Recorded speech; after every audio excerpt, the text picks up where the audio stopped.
So let's open up the floor and take a round of questions and comments. And if you could introduce yourself, that would be great. Anton. Hi. My name is Anton Smith. I'm with the U.S. Embassy, actually, in Equatorial Guinea. I think some of you know me. We've had conversations in the past about the idea. I've spent a couple of years in Equatorial Guinea. I'll go back in a couple of weeks.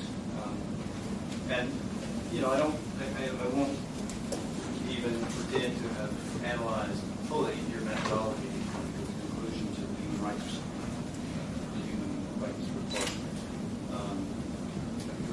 The Human Rights Watch report, but I would just note that recent visits from the group are getting pretty stale, and that, you know, a handful of interviews with expat diaspora is probably not a useful way to collect information about the country. You're describing the country in these documents that I don't know. Maybe it existed at one point. There are a lot of basic inconsistencies and inaccuracies about what you're saying. Macias is not the uncle of the president, the current president, Obiang, in anything but the traditional tribal sense. There's no blood relationship. Who knows that? There is very free information flow around the country. There is no inhibition on association. These things aren't the reality that we see on the ground.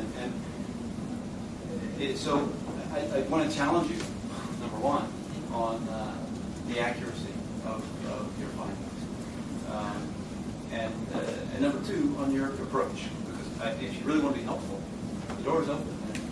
And these people in this room spending time and money, resources, on these problems, and throwing rocks from here would be much more effective over there where the doors open, the hands out, and they want to solve these problems. We have open invitations from the government to help on democratization, to help on the reform of the justice system.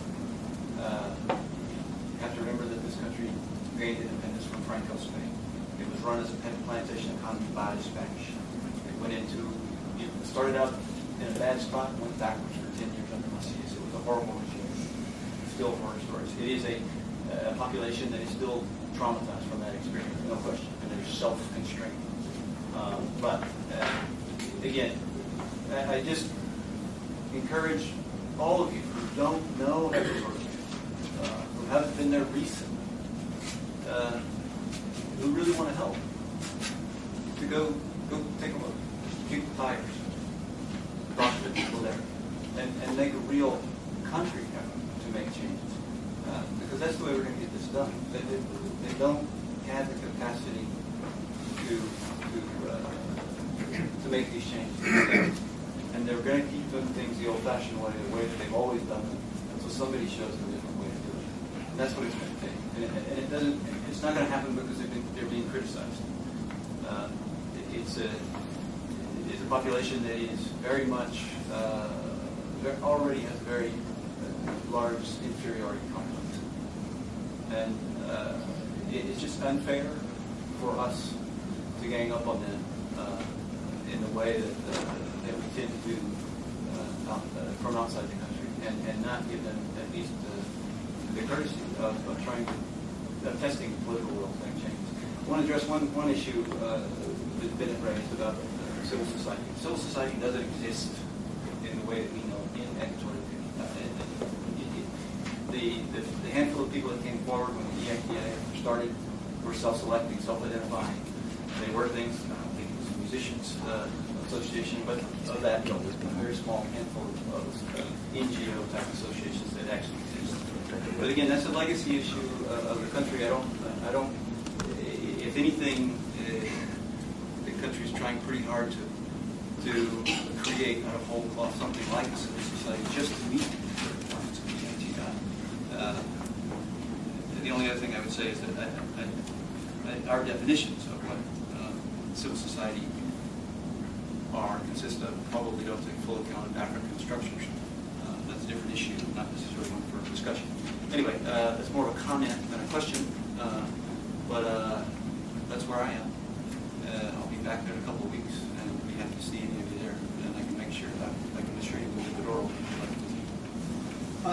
I would like to, that's a very interesting statement. So let me read an excerpt of the reformist-minded government of Equatorial Guinea's statement last week when we released our report, and I'm quoting this. The government of Guinea refuses to bow to the blackmail of NGOs that are trying to establish contacts with the government to set up hidden contracts supposedly to clean up its image, as is the case with the famous Human Rights Watch, whose agents spent years pulling from their sleeves information that lacks all transparency and objectivity. So some agents of this organization have spent years trying to get the government of Guinea to buy its services in exchange for ending this disinformation campaign.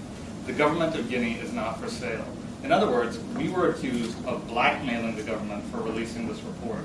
Now, nothing you've said speaks to the political accountability of the government, and it certainly doesn't explain what happened in 2003 and 2004 with the Riksbank case, which I might point out led to a U.S. business being shut down while government officials of Equatorial Guinea never were punished for it and never faced any accountability for it. So while there may be a moment for reform, we haven't seen that, and we are more than happy to go there. But we don't get a sense from the government, and the ambassador was invited today, that there is a momentum for reform when confronted with the dire human rights situation in the country, the lack of accountability, and clearly very little transparency about how the government spends its money.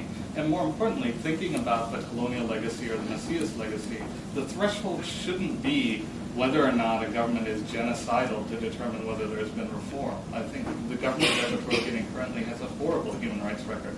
And the fact that a third of the population is in debt or in exile, like what happened under Messias, isn't evidence that this somehow is a new day in Equatorial Guinea.